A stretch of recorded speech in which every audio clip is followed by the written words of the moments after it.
मिरेफील्ड गांव के भूले बिसरे कोनों में एक ऐसी प्राणी की फुसफुसाहटें होती थीं जिसके पंख पिघले हुए सोने जैसे थे और आंखें प्राचीन सिक्कों की तरह चमकती थीं। वह ब्लैक रीड दलदल में रहता था, एक धुंध से घिरा हुआ दलदल जहां उल्लू तक शिकार करने नहीं आते थे। वे उसे द गोल्डन वन कहते थे।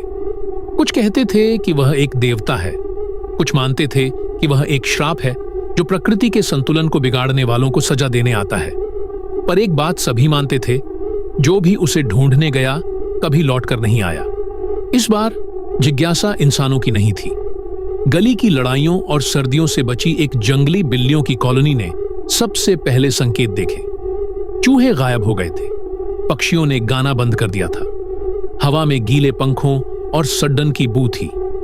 थॉर्न, जंग लगे कानों वाला बूढ़ा ग्रे टैबी, बाकी बिल्लियों को एक जंग खाए फायर एस्केप के नीचे इकट्ठा करता है। यह बढ़ रहा है, उसने ठंडी आंखों से कहा। द गोल्डन वन अब पास आ रहा है। ऐश, तेज निगाहों वाली एक युवा काली बिल्ली, फुसफुसाई। यह तो बस एक कहानी है। थॉर्न गुर्राया, यह असली है। और अब वो बतख नहीं रही। उस रात 5 बिल्लियां, थॉर्न, ऐश, ट्विच, बेल और मॉथ, गांव की सुरक्षा छोड़कर धुंध से भरे दलदल की ओर निकल पड़ी।